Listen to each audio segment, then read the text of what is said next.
Setelah bertahun-tahun menikah, Ibrahim alaihi salam dengan Siti Sarah, Allah menakdirkannya tidak punya anak bertahun-tahun. Kemudian Siti Sarah mengusulkan kepada suaminya, "Bang, Anda kan nabi dan rasul, perlu ada ahli waris, perlu ada yang meneruskan perjuanganmu sebagai nabi. Saya tidak bisa memberikanmu keturunan, silahkan kau kawin lagi." Allahu Akbar. Perempuan seperti ini sudah tidak ada. Mak bene si kau pemang, kau menikah lagi supaya kau punya anak. Ibrahim alaihissalam berkata, "Saya tidak mau. Kalau takdirku seperti ini, saya ikhlas menerimanya." Didesak-desak terus, "Kau menikah lagi agar kau punya turunan." Akhirnya Ibrahim alaihissalam berkata, "Ya baiklah kalau begitu. Siapa yang saya nikahi?" Siti Sarah berkata, "Tidak usah cari yang jauh-jauh. Ini saja pembantu tak, namanya Siti Hajar." Menikah. Sebelum menikah, pada saat belum punya anak, itu Ibrahim alaihissalam berkurban. Apa yang dikurbankan? 100 ekor onta, 300 ekor sapi, dan 1000 ekor domba. Kira-kira kalau dirupiahkan sekarang kurang lebih 25 miliar. Semua orang mengaguminya, semua orang memujinya. Kata Ibrahim, "Luar biasa kau Ibrahim. 1000 domba, 300 sapi, 100 onta. Luar biasa banyaknya ini pengorbananmu kepada Allah." Ibrahim dipuji, datang penyakit kepujiannya. Semua manusia kan senang dipuji. "Wih, makin muda kau, padahal kita makin tua, tapi kita senang." Ibrahim pun kena. Ketika dipuji, keluar mulutnya, lepas kontrol. Wah, tidak seberapa ini, 25 miliar, kecil ini. Andai saja ada anakku saya potong kalau Allah minta. Ini binatang, tidak ada papanya. Kalau Allah minta, anakku saya kasih kalau ada anakku. Ya begini kan manusia biasa banyak ngomongnya kalau belum dikasih. Nanti kalau saya anggota DPR, datang kau ke rumah, ada masalahmu saya bantu kau. Begitu jadi anggota DPR, tidak pernah kalau terbuka pintu rumahnya. Nanti kalau saya kaya, ada mobilku, Ustaz, tenang kau Ustaz, saya bawa kau pergi ceramah. Begitu ada mobilnya, nak klakson jaki saja, lewat, tidak singgah-singgah.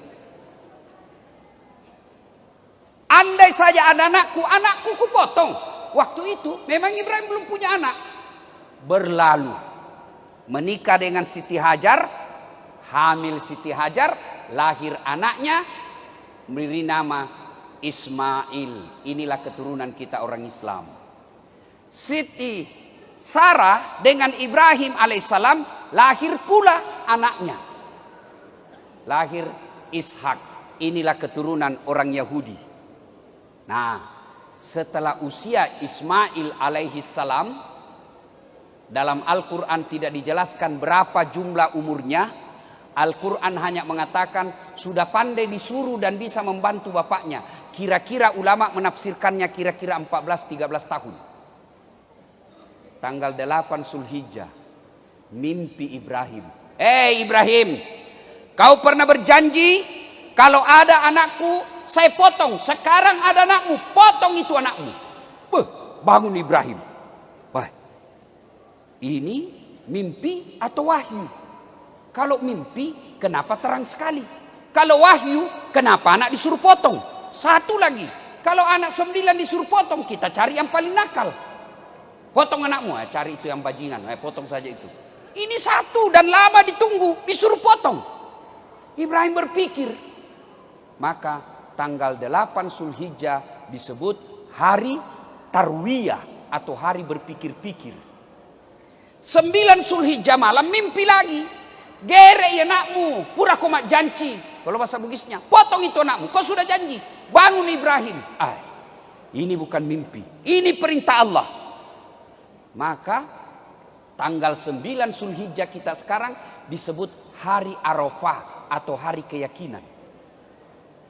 Tanggal 10 Zulhijjah dia kasih tahu istrinya, "Hajar, mandi kau itu anakku baik-baik, kasih pakai baju baru, sisir rambutnya bagus-bagus, saya mau bawa pergi jalan-jalan. Baik, maka dibawalah anaknya, dipanggil Ismail.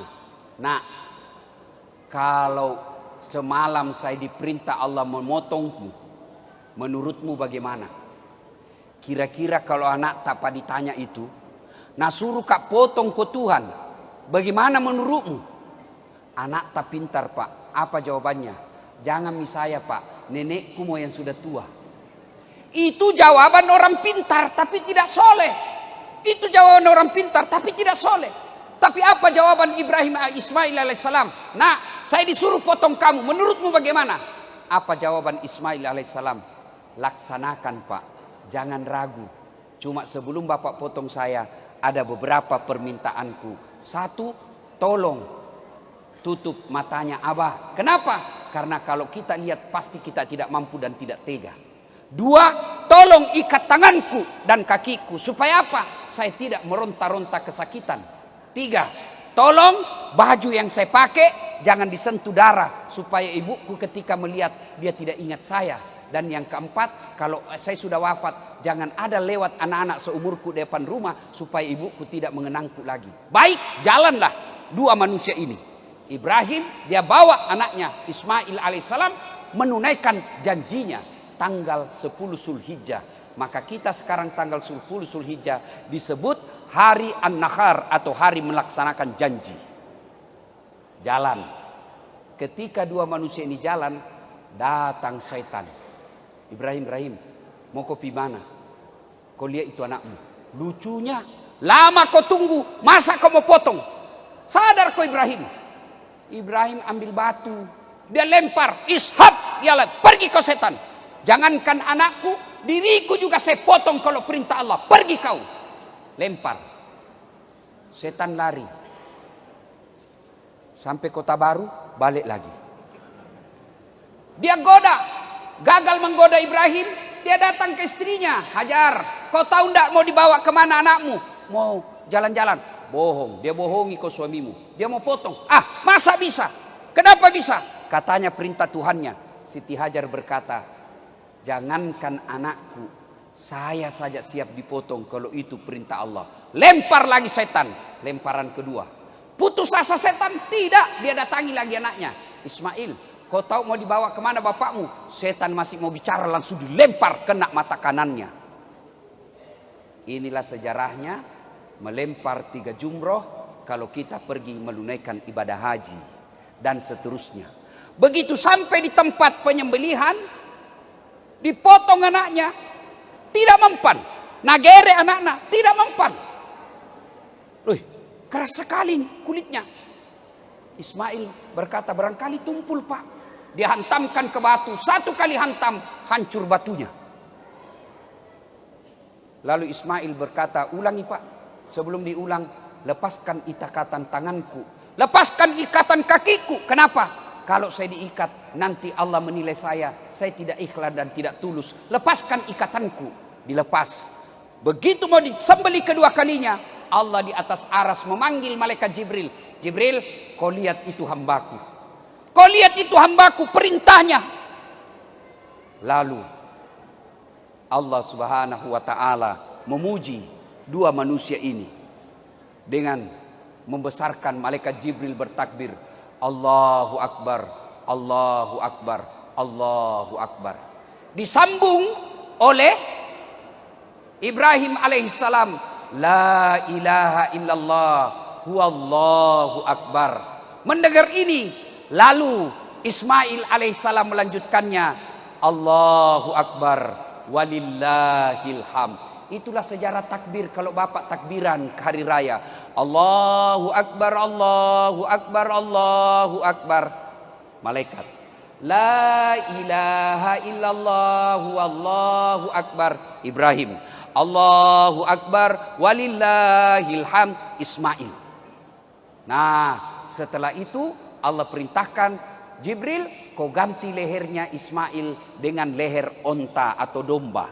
Disembeli, selesailah. Inilah uji coba keimanan Ibrahim alaihissalam, yang beberapa hari lagi yang akan datang kita juga akan diuji kemampuan kita diuji iman kita, mau jako itu kurban. Alhamdulillah Pak, Allah tidak minta potong anak. Allah cuma minta potong kok kambing. Di jalan sekitar, saya tidak bisa beli kambing Ustaz. Kau tidak bisa beli kambing, tapi rokok, pulsa kau bisa beli. Kambing 1,5 juta. Kumpul itu pembeli pulsamu, kumpul itu pembeli rokokmu, bisa 1 ekor sapi kamu beli. Jadi saudara-saudaraku perokok dan pembangkit pulsa data, hati-hati kok. Mengaku beriman tapi kau tidak berkurban, siapa yang ngakui kau beriman? Maka kurbankan. Idul Kurban, ibadah haji sangat erat dengan kaitannya pengorbanan kita. Korban apa?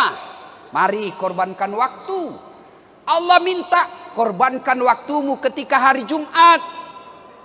Tinggalkan tambangmu, tinggalkan kebunmu, tinggalkan niagamu. Kau datang berkurban. Saya cuma minta kurban waktuku sedikit 10 menit. Kalian yang punya harta, kurbankan. Dan berkurbannya jangan cari sapi yang sakit.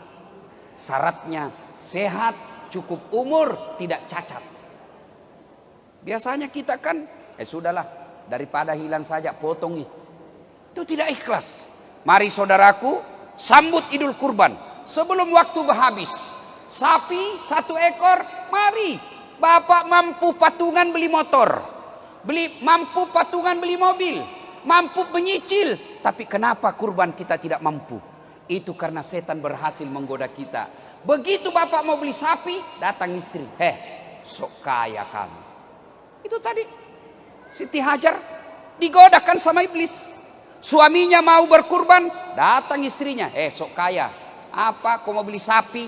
Sudahlah, jangan kau beli sapi. Belikan itu motor anakmu dia pakai kuliah. Setan. Orang tua berhasil menyelamatkan dirinya dari godaan setan. Anak lagi masuk. Apa Pak? Tidak usahlah beli sapi. Sudahlah, belikan saja saya ini laptop supaya saya bisa pakai. Itu semua godaan setan. Maka belajar dari kisah sederhana yang kita sering dengar ini. Hampir tiap tahun kita dengar cerita kurban ini. Tapi kenapa belum mampu kita berkurban?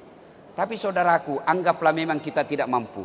Handphone kita tidak punya, motor pun tidak punya. Jangan kecewa dan putus asa. Kenapa? Karena Nabi telah mengorbankan kita bagi umatnya semua. Yang jadi masalah dan disindir dalam ceramah ini adalah mereka yang sudah mampu tapi tidak mau berkurban. Semoga Allah Subhanahu wa taala memberikan kemampuan kepada kita lahir dan batin.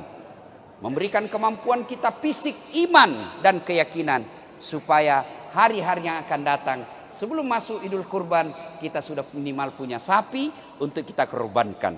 Sapi, dagingnya, darahnya tidak sampai kepada Allah. Tapi apa yang sampai? Iman kita yang mau berkurban, bersusah payah mengumpulkan harta untuk mengikuti perintah agama Allah. Semoga ada manfaat, lebih dan kurangnya mohon dimaafkan. Barakallahu li wa lakum wa izza'il mu'minin. Innahu huwal ghafurur rahim.